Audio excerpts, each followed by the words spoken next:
నమస్తే. శ్రీ గురుభ్యో నమః. ఆదిత్యాయ చ సోమాయ మంగళాయ బుధాయ గురు శుక్ర శనిభ్యే రాహవే కేతవే నమః. వాగార్ధవేవ సంపృక్తో వాగార్ధ ప్రతిపత్తే జగతపితరౌ వందే పార్వతీ పరమేశ్వరౌ. మన రాశి ఫలితాలు ఎలా ఉన్నాయి, మాస ఫలితాలు ఎలా ఉన్నాయి అన్నది తెలుసుకోవాలి. రాశి ఫలితాలు, మాస ఫలితాలు మాసం చెప్పుకున్నప్పటికీ, పక్షం చెప్పుకున్నప్పటికీ మారేటువంటి గ్రహాల గమనాన్ని బట్టి కొంత తేడా అయితే ఉంటుంది. ఎందుకంటే నిన్న మొన్నటి వరకు ఉన్నటువంటి వక్రగతిలో ఉన్నటువంటి గ్రహాలు వక్రాన్ని వదలొచ్చు, కొత్త గ్రహాలు వక్రంలోకి వెళ్ళొచ్చు. ఇలా రకరకాలైనటువంటి మార్పులు గ్రహ గమనంలో ఉంటాయి. మరి ఇలా గ్రహ గమనంలో వచ్చేటువంటి మార్పుల్ని, అలాగే మరి గ్రహాల యొక్క దృష్టి కానీ, గ్రహాల యొక్క యుతి కానీ, ఇవన్నింటి యొక్క ఎఫెక్ట్ అనేది మనకు మారుతున్నటువంటి, అంటే ఆ గ్రహాల ప్రభావం మానవ జీవనాల మీద పడ్డం. రాశి ఫలితాలు, ఎవరు ఏ రాశిలో పుడితే లేకపోతే ఆ రాశి ఫలితాలు, లేదు అంటే లగ్న ఫలితాలు, మొత్తంగా మాత్రం ఆ లగ్నంలో పుట్టారా, ఆ రాశిలో పుట్టారా అన్నదాన్ని బట్టి మనకి ఆ ఫలితాలు తప్పకుండా గ్రహాల యొక్క ప్రభావం కనిపిస్తూ ఉంటుంది. మరి ఇలా గ్రహాల యొక్క ప్రభావం కనిపిస్తున్నప్పుడు ఎలాగూ ఉంటుంది కదా, ఎందుకు చెప్పుకోవడము అంటే తప్పనిసరిగా చెప్పుకోవాల్సిన పరిస్థితి. ఎందుకు అంటే ఏదైనా దాని నుండి ముందు జాగ్రత్తగా మనం చేసుకోగలిగింది చేసుకోవడం కోసం, ఏదైనా గ్రహాల యొక్క అనుగ్రహం కోసం చేసుకోవాల్సినటువంటి పరిహారం, దేవతల యొక్క అనుగ్రహం కోసం చేసుకునేటువంటి పూజా విధానం, వీటి వల్ల ఏదైనా నష్టం వచ్చినప్పుడు, కష్టం వచ్చినప్పుడు ఇలాంటి వాటి నుండి కొంతగా మనం ఈ నెలలో కూడా ముందున్నట్టుగానే ఆనందంగా ఉండాలని కోరుకుంటాం. కాబట్టి అలాంటివి మనం చేసుకుంటూ ఉంటాం. మరి దానికి గాను డిసెంబర్ 2024 రెండవ పక్షానికి గ్రహస్థితి ఎలా ఉందో చూద్దాం. దానికి ముందుగా ఉపస్థితి అయినటువంటి గ్రహాల యొక్క గమనం కనుక చూసినట్టయితే మనకి వృషభంలో వక్రించినటువంటి గురువు ఉన్నాడు, కర్కాటకంలో నీచ పొందినటువంటి కుజుడు ఉన్నాడు, కన్యలో కేతువు ఉన్నాడు, ఆ తర్వాత మనకి వృశ్చిక రాశిలో బుధుడు ఉన్నాడు. తర్వాత అంటే ఈ రెండవ పక్షంలో ఈయన వక్రగతిని వదులుతాడు. తర్వాత ధనస్సులో రవి, తర్వాత శుక్రుడు మామూలుగా యథావిధిగా మకరంలోనే మొదటి పక్షంలాగా ఉన్నాడు. తర్వాత శని కూడా ముందు పక్షంలో లాగానే కుంభంలో రాహు యాజ్ ఇట్ ఈస్. కాబట్టి ఈ గ్రహస్థితి మామూలుగా మనకి రెండవ పక్షం వారికి ఎలా ఉంటుందో తెలుస్తుంది. ఈ స్థితిలో అంటే ఈ రకంగా గ్రహాలు ఉన్నప్పుడు మరి ఒక్కొక్క రాశి మీద ఎలాంటి ఫలితాలు ఉన్నాయి అంటే 12 రాశులు ఒక్కొక్కటి కనుక చూసుకున్నట్టయితే ఏ రాశి వారికి ఎలాంటి ఫలితాలు వస్తాయి, ఎలాంటి పరిహారాలు చేసుకోవాలి అన్న విషయాన్ని చూద్దాం.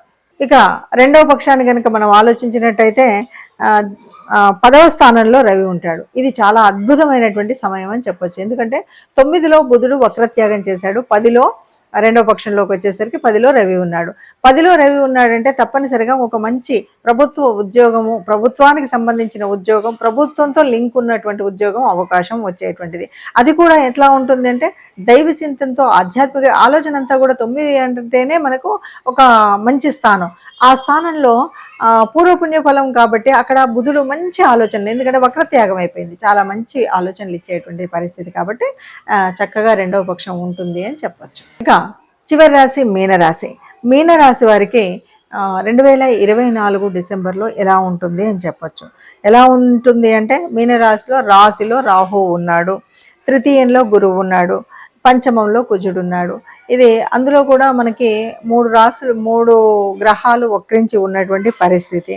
ఈ పరిస్థితులలో మరి ఎలా ఉంటుంది అంటే ఊహాలోకంలోకి వెళ్ళకపోతే మంచిది మీనరాశి వాళ్ళు. ఎందుకంటే రాహు ఉన్నాడు కాబట్టి అంతా కూడా ఏదో ఆలోచనలు ఎక్కడో ఉండేవి, అవి కూడా మోసపూరితమైన ఆలోచనలు కూడా అప్పుడప్పుడు వచ్చేటువంటి పరిస్థితి ఉంటుంది. నేను ఇలా చేస్తే అలా, ఇది గ్యాంబ్లింగ్ ఆడేవాళ్ళు చూడండి, ఒకరోజు ఈరోజు 10 రూపాయలు పెడితే రేపటికి 100 వస్తాయి, 100 పెడితే 1000 వస్తాయి అనుకుంటే ఆశలతో ఊహలకు రెక్కలు వచ్చి ఎక్కడో ఉంటే మొత్తానికి కూడా సర్వనాశనం అయ్యేటువంటి పరిస్థితి ఉంటుంది. కాబట్టి ఇలా కొన్నిసార్లు ఏమవుతుందంటే వాడికి ఏం తెలుసులే అని ఒకరిని మోసం చేయాలనే మోసపూరిత ఆలోచనలు కూడా వస్తుంటాయి. ఇవి మన మనసులోకి రాకుండా ఉంచుకోవాలి.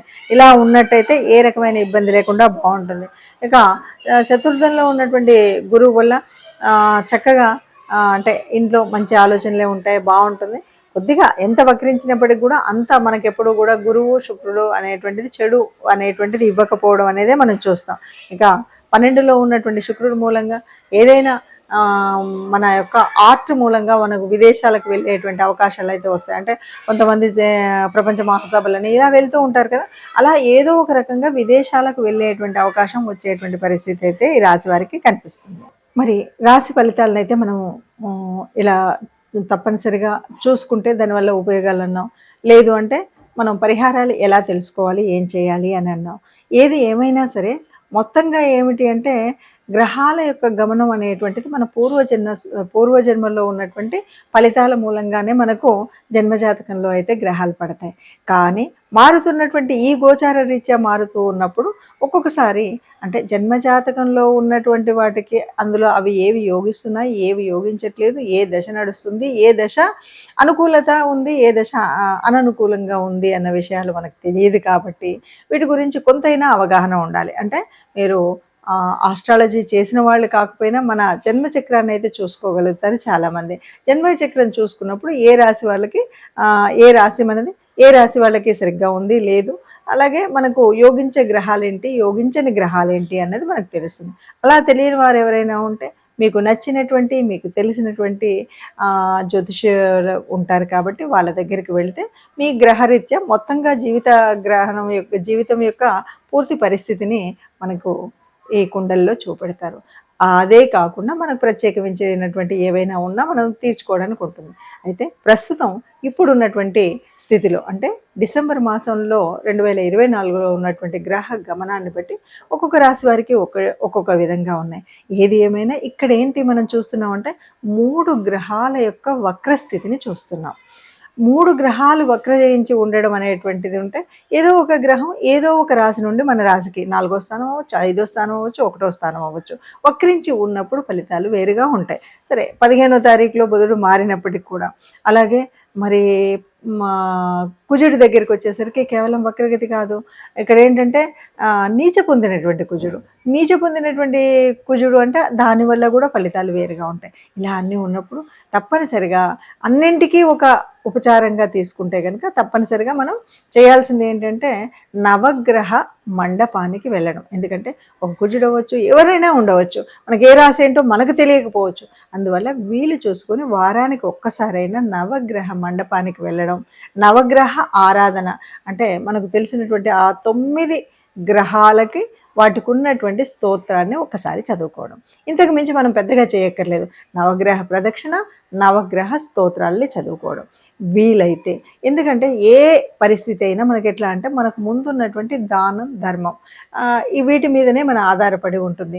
అంతేకాదు మనం ఏ విషయం చేసినా ధర్మార్థ కామ మోక్షాలు అంటూ ఉంటారు భారతీయతలో.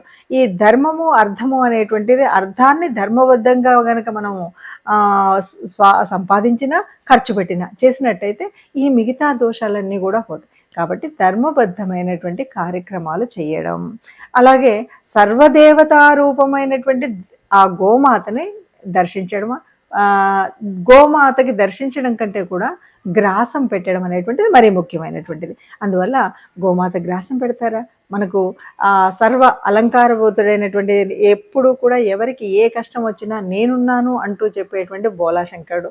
అందుకని ఈశ్వర అభిషేకం అని కూడా అంటారు. వీటిల్లో ఏది మీకు నచ్చితే అది చేయండి. ఈశ్వరుడు యొక్క అభిషేకం చేస్తారా, నవగ్రహ మండపానికి వెళ్తారా, ఆ గోశాలకు వెళ్ళి గోగ్రాసం మనం ఇస్తామా, ఇలా ఏది చేసినా లేదు ఇవన్నీ నా వల్ల కాదు అంటే చిట్ట చివరికి ఇష్టదేవత ప్రార్థన, ఇంట్లో ఉన్నటువంటి ఇష్టదేవత లేదా కులదేవత వీళ్ళెవ్వరిని ఆరాధించినా మనకున్న ఏ కష్టం కూడా ఎంత పెద్ద కష్టమైనా కూడా ఆ కష్టాన్ని చాలా వరకు తగ్గించేటువంటి స్థితి మనకు ఆ దేవతలు కల్పిస్తారు. కాబట్టి అందరం సుఖంగా ఉండాలి అని మనం కోరుకుంటాం.